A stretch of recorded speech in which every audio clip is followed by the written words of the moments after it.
I'm now pleased to introduce our next speaker, Manisha Amin, who is joining us from Sydney, Australia.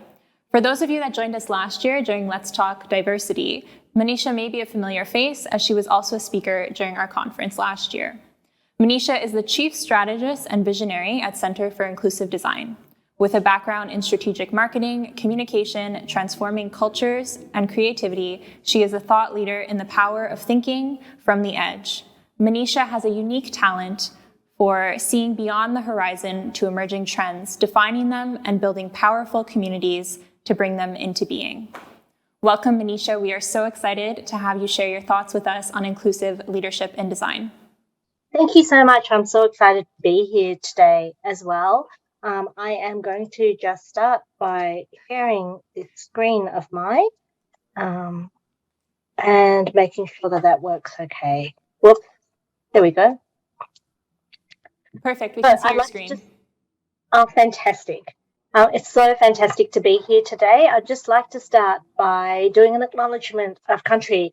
For those of you who are from Australia, it's something that we often do at the start of any meeting that's important, a little bit like this meeting here today.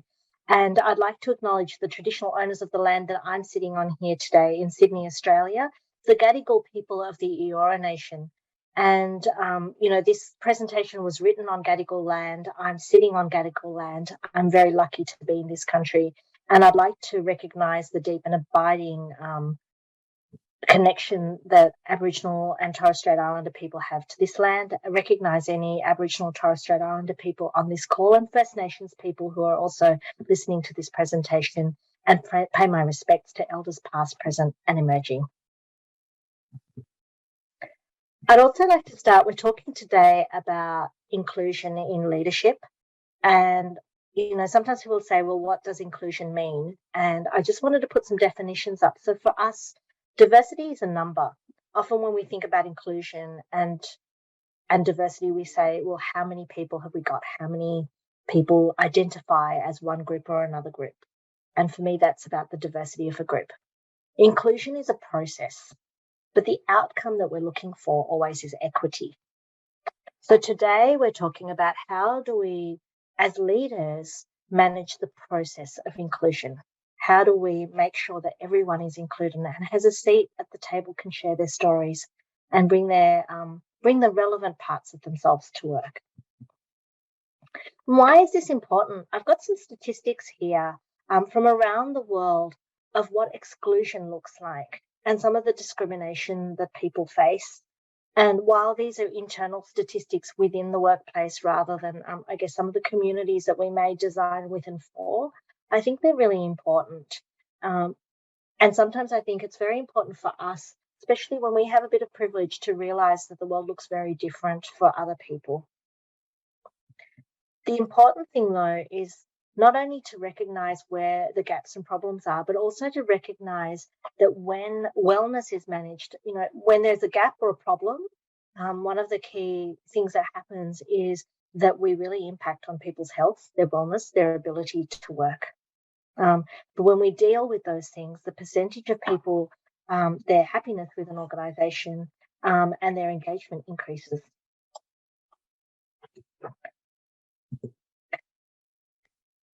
And I'd like people to think about, when you think about yourself as a leader, and we're all very different leaders, think about the world you're working in and think about how that world is considered. Because the reality, as those stats showed as well, is that not everybody experiences the same thing. And the reality is that privilege means that some people have a better time of it than others. Is that where your organisation is? Is that where the work you do sits? And how does that work when you're working with design that works in that reality space? Are you an organisation or a leader who wants everyone to be the same, to be equal? And what does that look like? Or are you working for equity? And the benefit we have as designers is when we think about systems design, do we really need to stay in the system that we are? And can we move from that situational system to something different? So inclusive design is design that considers the full range of human diversity with respect to ability, language, gender, culture, age, and all other forms of human difference. Designing inclusively results in better experiences for everyone. So then what is inclusive leadership and how do we do that?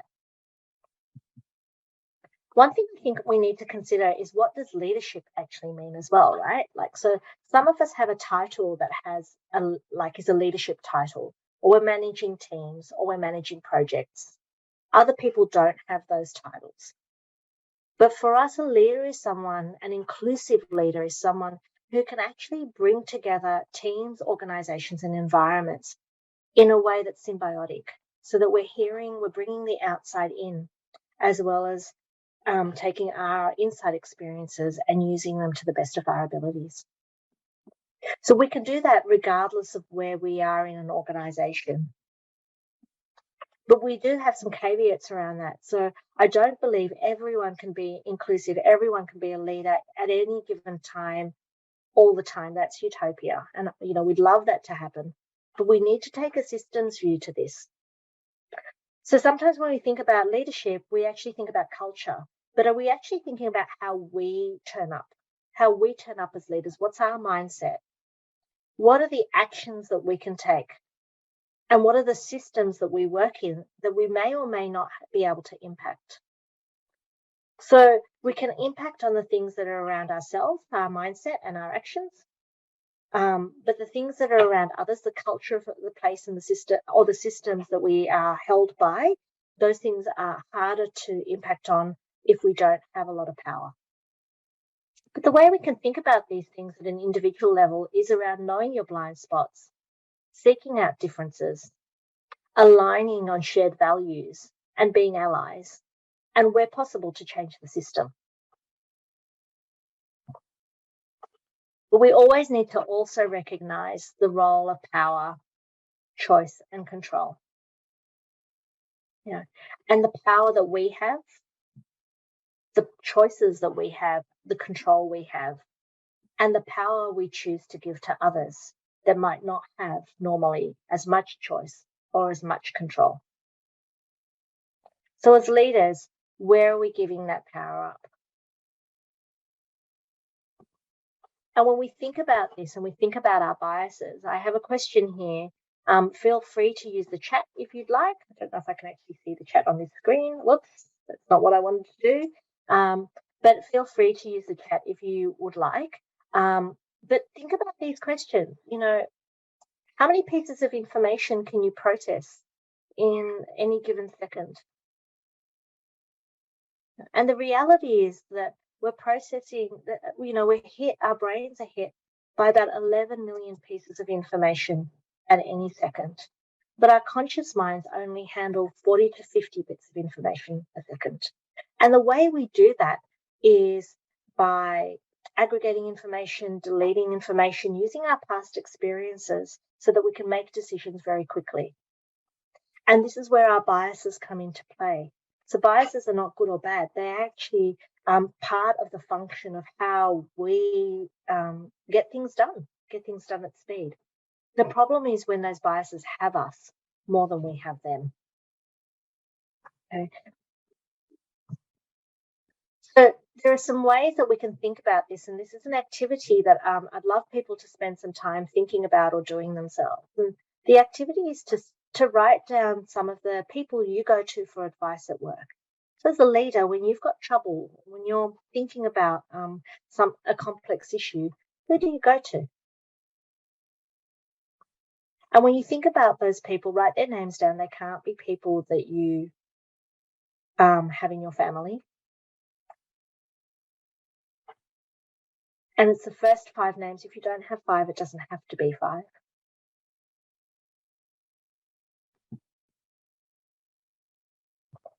And now, what I'd like you to do is think about their gender, age, ethnicity, education, sexual orientation, disability or socioeconomic status, or any other difference.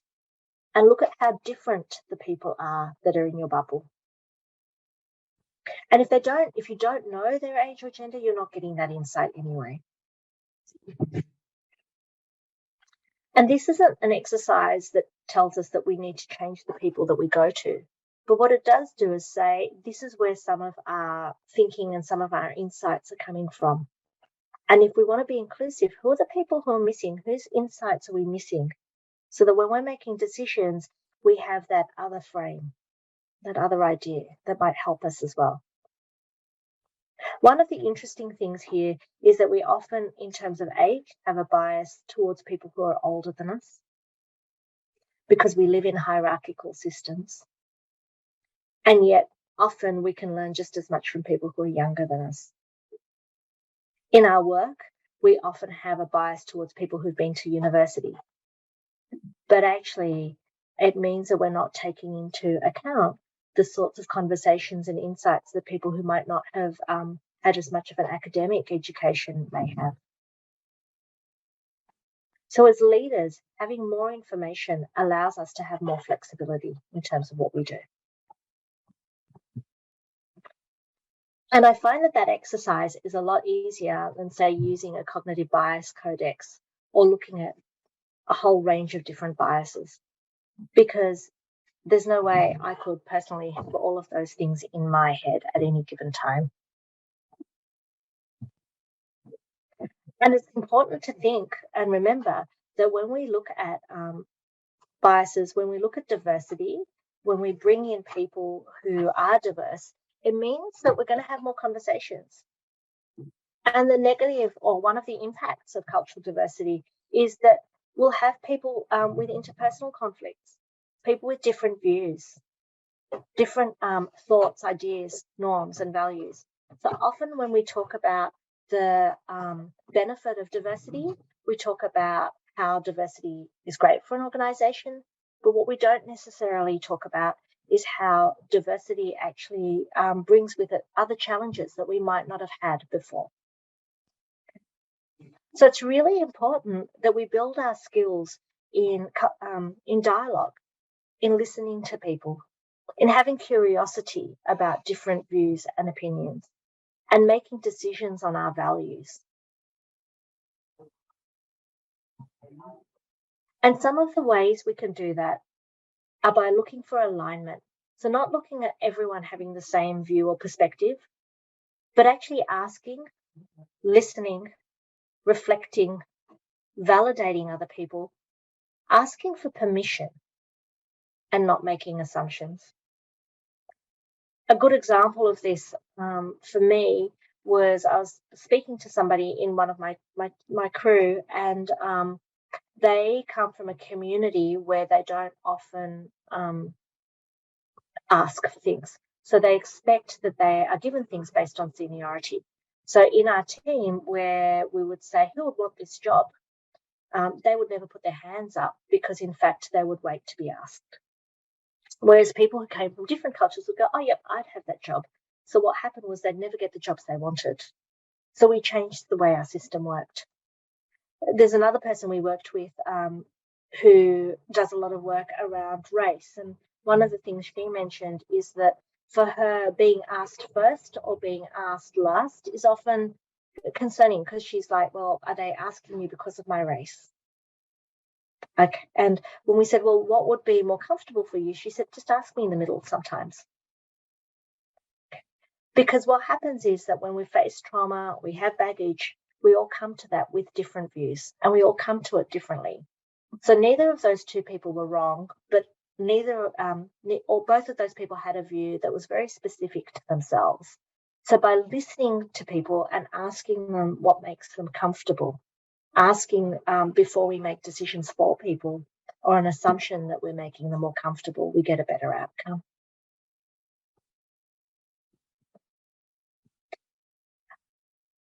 And so that means that inclusive leadership is around responsibility, and the responsibility we have as leaders, the opportunity that we have to make things better, and the risks that we have when we don't do the right things and when we don't bring people on our journey. So I really want to finish with two things. and I've got a slide there with my photo on it, my details on it for you. But I really want to finish by talking a little bit about you and your role. And I think that basically when we think about our roles, all of us belong in this space. All of us have a view that is relevant and a way that we need to be in this world. But as leaders, we also need to think about what that means for the people that we work with and the communities that we work with. I want to share a story which is really, and some of you might have heard of the Cobra effect before, but it talks about the way that when we get it wrong, we can have very strong unintended consequences. So I'm going to finish by taking you back to India at the time of the British Raj. And at that time, there was a problem in the country. And the problem was that, there was a health crisis. It wasn't COVID. But the story goes that there were too many people who were being bitten by cobras. And so the government at the time, which was the British Raj, basically decided that they needed to do something about this. And so they set up an incentive scheme. And the idea was that any person who brought back a dead cobra would get 100 rupees, which sounds great, right? And so lots and lots of people were bringing in cobras and they were dead and they were getting the money. And leadership was like, well, we're doing a really good job here. There was a problem though, and the problem was that more people were being bitten by cobras than before.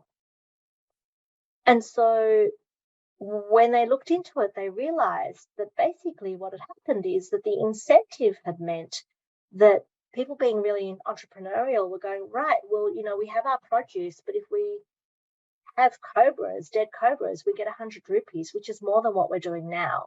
So they started setting up cobra farms. And then when the government of the day realized that the cobras were being bred, they got rid of the incentive. And without the incentive, there was no need for the cobra farms. So the gates were lifted and the cobras were released. And so this idea, this theory is called the Cobra effect. And it's this effect that happens when people have unintended consequences for the decisions that they've made. So think about this, because what could we have done instead? What could they have done instead? By talking to the people in the community, by asking people, for instance, in this instance, what they thought would help, what they thought would reduce these cobra bites. They might have come up with a whole range of different issues. And if those people were willing to talk to them, what might they have said? If the incentive, and so we need to think as leaders, and when we're being inclusive, about what that means, how we bring people to the table, and what the unintended consequences of our decisions as leaders are. So I think I'm a little bit under in terms of time. So I think I've got a little bit of time for questions if people have questions, or we can leave you a little bit earlier.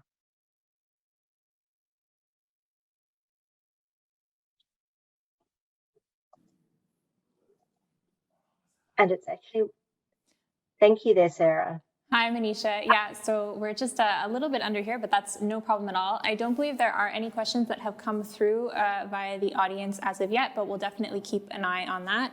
We did have a couple of questions, though, for you in thinking about some of the topics and themes that you presented over the last 15 minutes or so.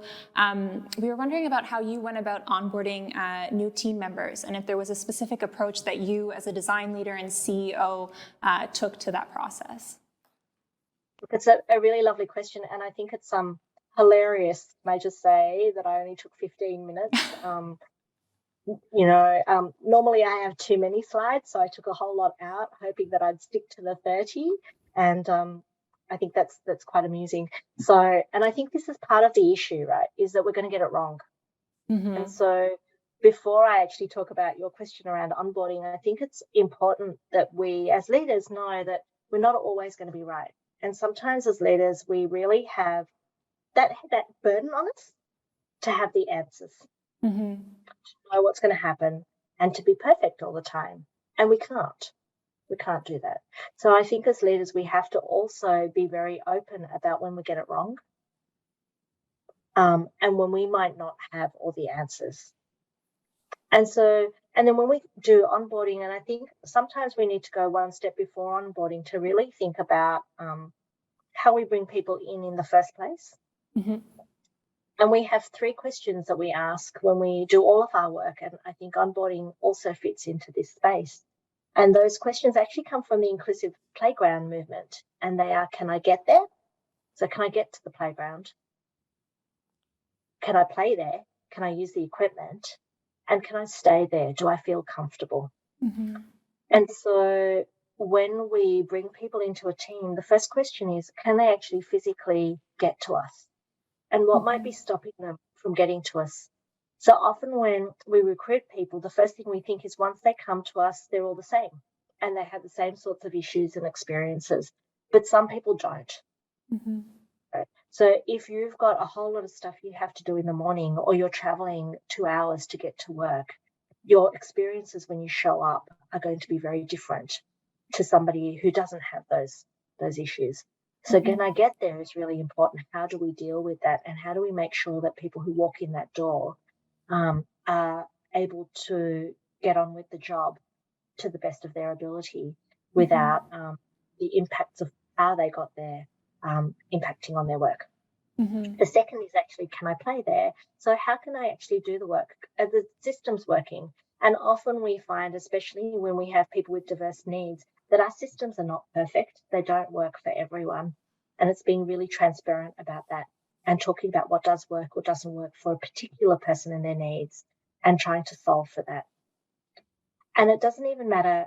And we tend to try to talk about it from the perspective of personalization rather than special needs, because we all need personalized systems, right? Like some of us like our desks higher, some of us like our desks lower. If we personalize that for a person, it means that we're also personalizing that system for a person who might be in a wheelchair, rather than going, okay, this is about them, not about us.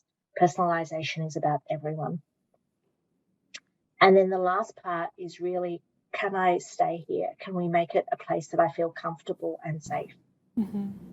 And I think that's about the decisions and the conversations we want to have at work and the conversations that are private. Mm-hmm. What are the conversations that are acceptable in this workplace, the behaviours that are acceptable, and our shared understanding of those? So it doesn't mean everything is okay everywhere. I think sometimes we think inclusion means that. I think what inclusion means is having a shared way of decision making and a shared way of communication around difficult conversations, around times when we might have diversity of opinion, because otherwise we're not going to hear that diversity. Mm-hmm. Does that answer that question? It does, yes. Thank you. I think, as you're speaking, and I'm sorry to throw COVID into this conversation here, but definitely it popped into my mind as a key consideration how the pandemic has maybe contributed to that process or changed the way you go about, thinking through that process, if at all. Personally, I think that I am a bit of a perfectionist. So the fact that I've got a screen with a light next to it here, that really annoys me, right? Mm-hmm. So I think that the thing that COVID has taught me is that it's kind of okay a little bit. That it's okay that the systems that we have, the communications we have in 2 years ago or 3 years ago, if someone had a meeting and their technology didn't work or a cat walked across the screen, we think they were highly unprofessional. Mm-hmm. Today, we think that they're human. And I think that is a good thing, not a bad thing, that we bring ourselves to work in that way. The other thing that's interesting is if we start thinking about the diversity of the groups we have from the perspective of what if someone couldn't see or think or hear or be in the same location, and we design for that in our workplaces, then things are easier. So when we first moved to COVID, when we moved into lockdown, we did a trial a week before lockdown happened, and we thought we'd have to make a lot of a lot of changes in the way we worked. And actually, our systems were fine. We didn't have to change anything, actually. The issue was more how people felt, how safe they were, how comfortable they were without human interaction, and how we could fix that. But because we have people in the team who can't see and can't hear and live in different states, our technology worked for all of that anyway, because we hadn't privileged one group over the other. And even if it wasn't perfect, it worked well enough that we could have those meetings and that we all experienced some of the things that the people who worked in different states or who might not have been able to see or hear the same way dealt with things. So what I hope for COVID is, as we live in this world, that we have more empathy and that, we start to change the way we think about things. I had a big bias, which was that I did not believe that people could all work from home all the time and we could have full flexibility. COVID changed my mind. And now we have that in our workplaces and we're not going back. We don't want a boomerang. So I think that the question for all of us as leaders is, how can we help people to bring their best selves to work, knowing that the way we think and the way we might think things work is not necessarily the way it works for everybody else. Yeah, definitely. I think for sure the pandemic has added a different dimension to the way we approach work, the way we work together, the way we work alone. And then for sure there's that added level of flexibility as, our hours over the course of the day change as we have kids at home and pets to take care of and all those fun things. Manisha, another question that we had for you here was if you find, that designers with their specific profile, whether it be a profile in universal design or more focused on empathy, do you find they're more receptive to that type of training that you offer around inclusivity? No, I think all humans are receptive to training on inclusivity. And in fact, that as humans, we want to connect with each other. So I feel like the challenge when we start, and even as an inclusive designer, I think one of the challenges I have is to make sure that I don't bring sometimes the lessons that we learn around empathy or the lessons I know around inclusion, that I don't use them to judge people who might not have had the same experiences as me. And I think one of the biggest dangers that we have, especially if we sometimes believe in some of these things, is that when people might not be at the same place as us, that we judge them as not being good, being bad, being wrong.